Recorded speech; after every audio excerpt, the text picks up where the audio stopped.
Good morning student. आज के class में हम लोग सेकेंड ऑपरेटर के बारे में पढ़ेंगे। Difference operator. Difference operator. देखो, डिफरेंस ऑपरेटर को माइनस सिंबल से, ठीक, माइनस सिंबल से रिप्रेजेंट करते हैं। और इसमें जो सिंटेक्स यूज करते हैं वो सिंटेक्स है O equals to R1 minus R2। ठीक, इस सिंटेक्स में O जो है आउटपुट का काम कर रहा है, R1 जो है इनपुट का काम कर रहा है, और ये जो माइनस है वो डिफरेंस ऑपरेटर का साइन। ठीक, इसका डिफरेंस ऑपरेटर। ठीक, और ये जो R2 है ये भी क्या है आपका इनपुट, मतलब R1 और R2 इनपुट है और ये जो माइनस है वो डिफरेंस ऑपरेटर है। ठीक, और ये O क्या है, ये दोनों इनपुट का क्या है, ये आउटपुट है। तो देखो, डिफरेंस ऑपरेटर में क्या होता है, इसमें जो मतलब ये जो इनपुट R1 और ये R2 दोनों में यदि जो कॉमन टपल होगा, ठीक, उसको एलिमिनेट कर देगा। क्या कर देगा, ध्यान से सुनना।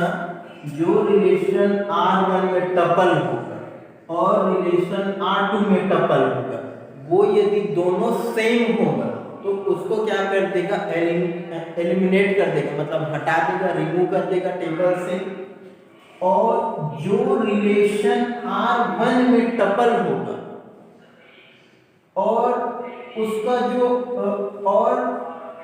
रिलेशन R1 में होगा लेकिन R2 में नहीं होगा, उसको जो है हम लोग आउटपुट के रूप में लेंगे।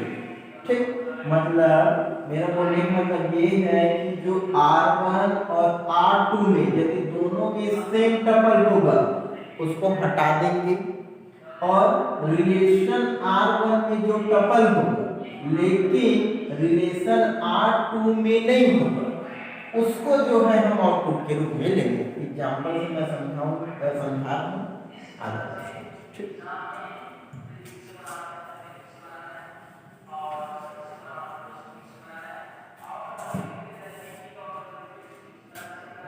देखो ये है आपका एक टेबल,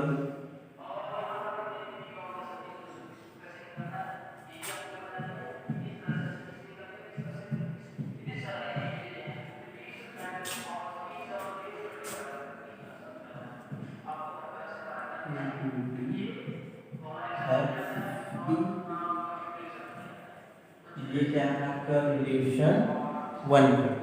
ठीक, अब एक और टेबल ले लेते हैं।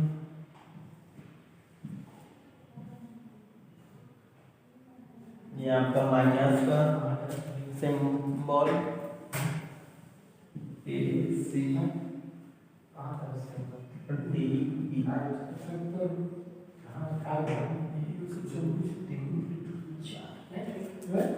अब आउटपुट में देखना क्या आएगा।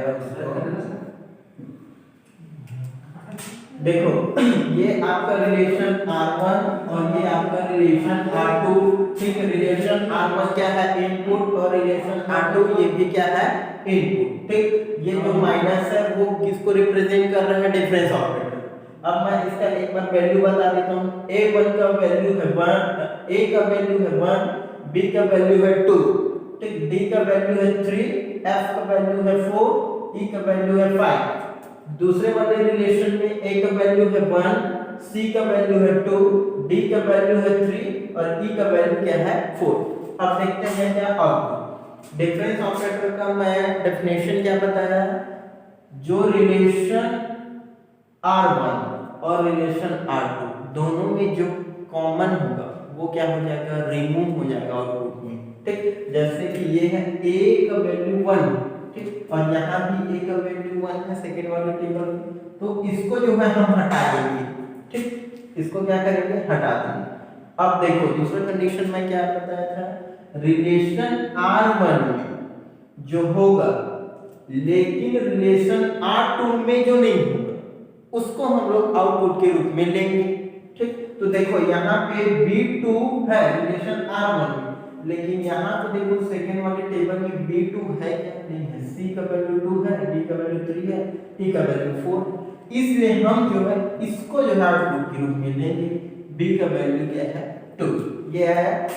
अब देखो इधर D इक्वल्स D का वैल्यू कितना है? 3, इधर भी क्या है? D का वैल्यू 3 है। ठीक, तो ये भी क्या हो जाएगा? रिमूव हो जाएगा। F का वैल्यू क्या है? 4, लेकिन यहाँ पे E का वैल्यू 4 है, F का वैल्यू 4 नहीं। ठीक, मतलब यहाँ पे जो है वो यहाँ पे नहीं, इसलिए हम जो है इसको लेंगे आउटपुट के रूप में F4। अब देखो E का वैल्यू क्या है? 5 और यहाँ क्या है? E का वैल्यू 4, मतलब यहाँ पे तो है लेकिन यहाँ पे नहीं, इसलिए जो है हम इसको यहाँ पे लेंगे। E का क्या हो जाएगा? 5। तो ये हो गया क्या आपका आउटपुट। ठीक, तो आज के क्लास में से इतने। Thank you.